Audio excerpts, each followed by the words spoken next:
Hi అండి అందరికీ. మనమైతే ఇప్పుడు గుడ్లు టమాటా ఉల్లిగడ్డ కలిపి అయితే నేనైతే కర్రీ చేస్తున్నానండి. చపాతీ కర్రీ ఇది ఇలా తయారు చేస్తాను నేను. 4 గుడ్లు అయితే తీసుకున్నానండి. ఎగ్గు 4 తీసుకున్నాను.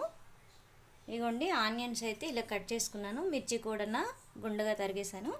ఇగోండి ఇవైతే చూసారా ఎంత మెత్తగా అయితే వీటినైతే నేనైతే బాయిల్ చేశాను. బాయిల్ చేయడం అదే అంటారు, అదే ఉడకబెట్టడం కూడా అదే అంటారు, అదే కూర అంటారు, అదే కర్రీ అంటారు, అదే నేనైతే తయారు చేస్తున్నానండి. 2 భాషల్లో కూడా మాట్లాడుతుంటాను నేను. ఇగోండి నేనైతే బండి అయితే వేసుకున్నాను. ఇలాగా అది వేడెక్కుతుంది. ఇంతలోగా నేనైతే ఇంకా ఈ టమాటాలను అయితే నేనైతే మిక్సీ జార్లో వేసేసి మెత్తగా పేస్ట్ అయితే తయారు చేస్తాను ఇప్పుడు. ఇగోండి ఇలాగైతే పేస్ట్ అయితే చేసుకున్నాను మెత్తగా. ఇప్పుడైతే నేనైతే పోపు అయితే రెడీ చేసుకుంటానండి. పోపు రెడీ చేసుకొని ఇంకా మనము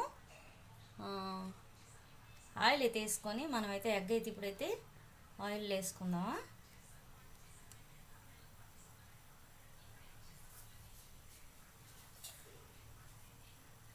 ఆయిల్ అయితే వేసుకుంటున్నానండి. ఈ మూగుడు అయితే వేడెక్కిపోయింది. ఆయిల్ అయితే నేనైతే దానికి తగ్గట్టుగా వేసుకున్నాను. ఇప్పుడు నేను ఆయిల్లో ఎగ్లు వేసేస్తాను. వేస్తాను దాంట్లోనూ ఎగ్గిలాగా అవడానికి మంచిగా కలర్ రావడానికి, ఎల్లో కలర్ రావడానికని నేను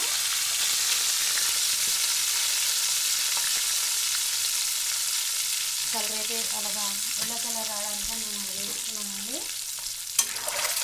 మనం ఎప్పుడైనా గుడ్డు అదే దీనిపైన ఇలా గరిటె పెట్టి ఎప్పుడు కూడా మనం కలపకూడదండి. ఎప్పుడైనా ఇలా కలుపుకుంటే అది మనకి అదే ముక్కలయ్యే ఛాన్స్ ఉండదండి. ఇలా కొంచెం గరిటె ఇలా తిరిగేసుకొని దాంతో మాత్రమే మనమైతే ఈ ఎగ్ని అయితే ఎగ్ని ఇలా కలుపుకోవాలి. గుడ్లు అండి, అమ్మ వాళ్ళ భాష గుడ్లు అండి, మన భాష అయితే ఎగ్ అండి. ఇదిగోండి తర్వాత హిందీలో అయితే ఎగ్గుకి మరి హండా అంటారండి. ఇదిగోండి నేనైతే ఎగ్ అంటాను, హండా అంటాను, గుడ్డు అంటాను. మరి నా భాషలన్నీ ఎలాంటి భాషలేనండి నావి. అంత కల్తీ మాట్లాడతామంటారు మా ఇంట్లో. నాకు కల్తీ మాటలు అంటే రకానికి ఒక మాట్లాడతానండి, నేను భాషకు ఒక మాట్లాడతాను. అందుకని నాకైతే వీళ్ళు ఇలా మాట్లాడుతుంటారు నాతోని. కొన్నిసార్లు తమిళ్ మాట్లాడతాను, కొన్నిసార్లు బాగా తెలుగు మాట్లాడతాను, కొన్నిసార్లు హిందీ మాట్లాడతాను, కొన్నిసార్లు ఇంగ్లీష్ కూడా వాడుతుంటాను. అందుకే నాకు మా ఇంట్లో ఇలా అంటారనమాట, కల్తీ మాట్లాడుతుంది ఇంట్లో అని. నాకు కల్తీ మాటలు భాషలో అనేసి నాకైతే పేరు పెట్టారు మా ఇంట్లో. చూసారా ఇవైతే బాగా వేగిపోయాయి. చూసారా మంచి కలర్ వచ్చాయి కదా, బాగున్నాయి కదా, అందంగా కనిపిస్తున్నాయి చూడడానికి. ఇప్పుడైతే నేను పోపు వేసుకుంటున్నానండి. ఆవాలు కొంచెం జీలకర్ర వేసుకుంటున్నానండి.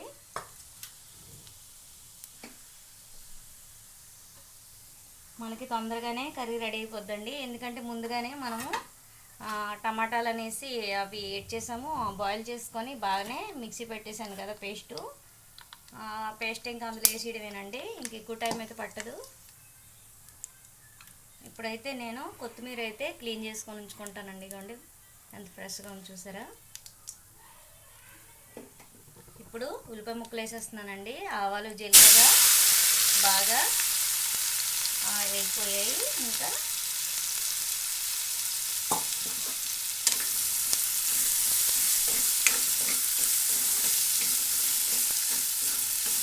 ఇప్పుడు ఈ పచ్చిమిరపకాయలు ఉల్లిపాయలు తరిగేసాను కదా, గుండగా తరిగాను, అవి ఇప్పుడు కొంచెం వేగిపోవాలి. ఇలాగా ఆయిల్లో మంచిగా వేగిపోయినాక దీంట్లోనే మనమైతే కొంచెం పసుపు కొంచెం సాల్ట్ వేసుకుంటానండి.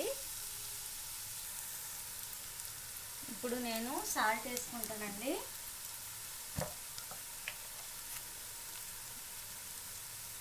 టమాటాకి ఉల్లిపాయలకి సరిపడగా నేనైతే సాల్ట్ వేసుకుంటున్నానండి. అప్పుడు సరిపోకపోతే మళ్ళీ లాస్ట్లో మనం చూసుకొని వేసుకోవచ్చు. ఎక్కువైతే తీయలేం కదా, తక్కువ అయితే వేసుకోగలం. కానీ ఇప్పుడే నేను మసాలా కూడా వేసుకున్నానండి. గరం మసాలా కొంచెం మరీ ఎక్కువ వేయలేదు.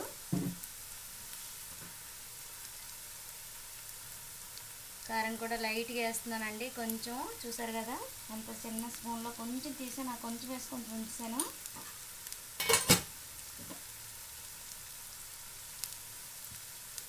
నేను పసుపు అయితే మళ్ళీ అదే ఎగ్ ఫ్రై చేసేటప్పుడు వేసాను కదా, మళ్ళీ ఇప్పుడు టమాటాకు తగ్గట్టు పసుపు వేసుకున్నానండి.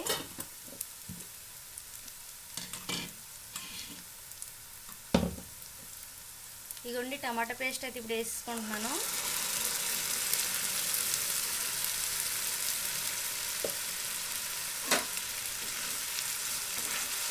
మనకి తొందరగా ఎప్పుడైనా కర్రీ రెడీ అవ్వాలంటే ఇదేనండి ప్రాసెస్. పెద్ద ఎక్కువ టైం తీసుకోదు మనకి.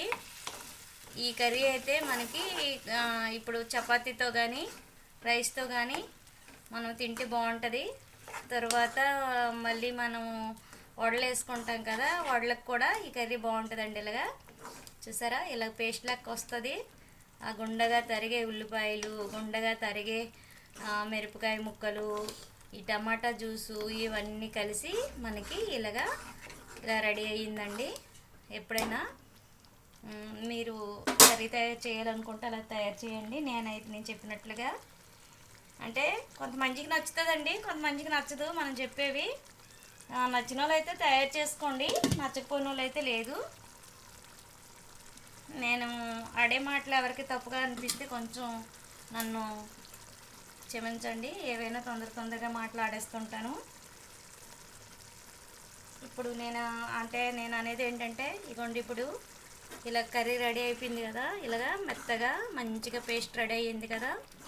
ఈ పేస్ట్లో మనము ఇంకా దగ్గర అయిపోతే చపాతీ కోసం అండి నేను ఇలా చేసుకుంటున్నాను. పూరితో కూడా తినొచ్చు, వడలతో కూడా తినొచ్చు, ఇడ్లీతో కూడా తినొచ్చు, రైస్తో తినొచ్చు. ఇన్నిటికి కూడా ఇది పనికి వస్తుందండి ఈ కర్రీ నచ్చకపోయిన వాళ్ళు ఎవరు ఉండరు. ఇంకా పుల్లగా కావాలనుకుంటే లైట్గా చిన్న చింతపండు, చిన్నది ఇంత రవ్వ నిమ్మకాయ కంట చిన్నది కొంచెం ఒక్క 2-3 అంగుళాలు చింతపండు ముక్కను అయితే వేసుకుంటే సరిపోతుందండి. ఇగోండి నేనైతే ఈ ఎగ్ అయితే వేసేస్తున్నాను. ఎగ్లండి వేసేస్తున్నానండి. మరి అండాలండి అన్నీ వేసేస్తున్నాను ఇందులోనే.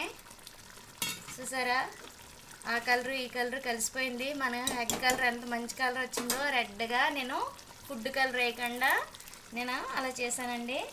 కొంతమంది ఫుడ్ కలర్ వేస్తారు, నేనైతే ఫుడ్ కలర్ కూడా వేయలేదు. కానీ మంచిగా సూపర్ లెక్క. ఇగోండి కొత్తిమీర కూడా వేసేసుకుంటున్నాను. నేనైతే సిమ్లో పెట్టుకున్నానండి, ఐలో పెట్టలేదు. దగ్గర అయిపోతే మళ్ళీ బాగోదు కదా, కొంచెం మనకి జ్యూసీగా ఉండాలి. చూసారా, మనకి హెల్త్కి కూడా మంచిదండి. అందుకు కొత్తిమీర అయితే నేను వేసుకుంటున్నాను. కొంతమంది కొత్తిమీర తినరు, ఎవరింట్లో కొంతమంది ఇంట్లో తినరు. మా ఇంట్లో అయితే కొంచెం ఏదో బతిమాలిసి పెట్టేస్తానులేండి. కొంచెం తినండి, హెల్త్కి మంచిది, హెయిర్ ఫాల్ అవ్వదు అని చెప్తాను కొత్తిమీర తింటే. అందుకని నేనైతే ఇలా చెప్పేసి మా పిల్లలకి కానీ మా ఇంట్లో వాళ్ళకి కానీ ఎవరికైనా ఇలా పెడుతుంటాను. ఎందుకు అంటే కొత్తిమీర చాలా మంచి ఆ స్మెల్ పడదంటారు. కానీ నేనైతే తినండి, హెయిర్ బాగుంటుంది, హెయిర్ ఫాల్ అవ్వదు, హెల్త్కి కూడా చాలా మంచిది అనేసి నేను చెప్తానండి. మరి మన కర్రీ ఎలా వచ్చింది ఏంటి అనేసి చూసారు కదా, వీడియో మొత్తం లాస్ట్ వరకు చూడండి. కర్రీ అర్థమవుతుంది ఎలాగ ఉండాలి ఏంటి, ఇవి ఎంత బాగా వస్తుంది ఏంటి అని. మధ్యలో అయితే వీడియోని అయితే తోసికండి, కొంచెం నా మీద దయ ఉంచి లాస్ట్ వరకు వీడియో చూడండి. మరి మన ఛానల్ని అయితే మీరైతే షేర్ చేయండి, లైక్ చేయండి, మరి సబ్స్క్రైబ్ చేయండి. మరి మీరందరూ కూడా మా చిన్ను బుజ్జి ఛానల్కి అయితే మీరైతే మంచిగా కొంచెం అదే షేర్లు చేసి లైక్లు చేయండి. మరి అందరికీ బాయ్ అండి మరి.